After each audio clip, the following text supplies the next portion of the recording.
Hey guys, how's it going? And welcome to Guitar Lessons Part 1. All these videos will be labeled Guitar Lessons Part 1, Part 2, Part 3, Part 4, and so on. Make it easy to find. So I'm going to assume you already know how to tune your guitar. Doesn't matter if you have an acoustic guitar, electric guitar. First thing we want to go over though is how much pressure to put on the strings. And what you want to do is take your finger on any string, but do it for all of them anyway, and just don't press down, but just mute the string basically. Okay, and then start gently pressing down. Once you get a note that rings out really nice, then you know that's all the pressure you require on your guitar to make the notes ring out, and that's what you need. Anyways, so I'm going to teach you 3 different patterns to start with of these blues riffs or scales, whatever you want to call them. Alright, it's all notation. We're not going to go over what the notes are that you're playing. It's not important right now. We want to get you up and playing. And this is a great method to do. I teach all my students this way, and they become a lot more successful in the end. Through years and years of doing this, that's what I've noticed. So anyways, you're going to start with your first finger. Now your fingers are 1, 2, 3, and 4. So start with your first finger on the D string, which is your 3rd string from the top. It's also E, A, D, G, B, E, or Eddie 8 Dynamite, Goodbye Eddie. Okay? So 6, 5, 4, 3, 2, 1 is also the numbering starting from the top. Doesn't matter if you're a left-handed player or right-handed player, it's going to be the same. So first finger goes on the 2nd fret of your D string, okay, or your 4th string. Your 3rd finger here has to be able to make the trip over to the 4th fret. Anywhere within this 4th fret, as long as you are not on the fret bar itself, because that mutes things. So you have to be just in behind the fret bar, okay? Or you can be ahead of the fret bar on your 3rd finger position on the 4th fret, okay? And what we're going to do is we're going to pluck, because this is not strumming, this is like picking notes, okay? Except you're trying to do 2 at the same time. And what you want to do is your open A string, and then of course the fretted D, and you want to do something like this.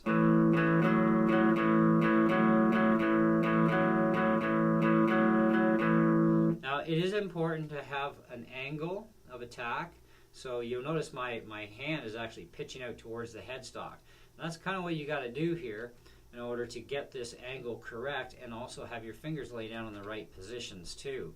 Now your middle finger here, right, or your number 2, is not going to be fretting any notes right now, not on this pattern, okay? So you want to play this 4 times. Then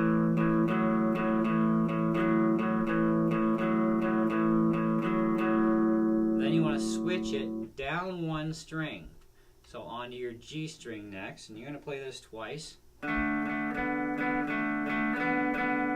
then you're going to go back up to where you started for 2. Go to the top for 2. Go down to the bottom 1 on your G string again for 2. And then back to where you started for 2. And then to the top again, but this time you're going to end it. You're not going to do the ba-na-na-na, okay? You're going to do something like this. Any kind of ending you want, all right? And then you start over and you do it again and do it again and do it again to get it, you know, like basically as perfect gets in this world, okay? So I'm going to play the entire thing through. Now, another thing that's very important is pick, stick out. I'm always on my students for this, and it's very important that you have to have the proper stick pick out. Now, there are different ways to hold a pick. Don't get me wrong, because different styles of playing, different music, you will have your pick go in different directions. But for this sort of stuff, you're going to need to have not much more than 1/4 of an inch, okay? In fact, the lesser the better, okay?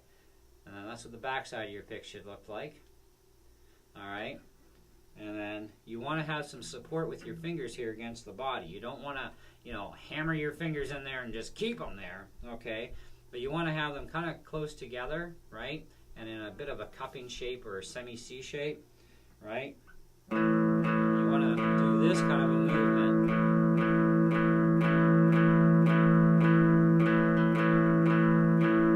Okay?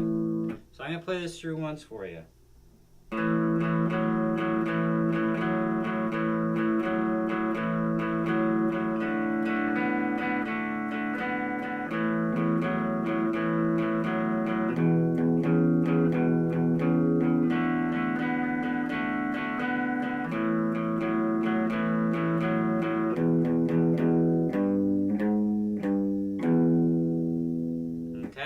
that's the ending I chose. You can choose any ending you want. Alright? And it's a very simple, easy pattern to do, and it can get quite wild. So what I'm going to do is give you an example of some of the stuff you can do with this, especially once you learn to do hand muting.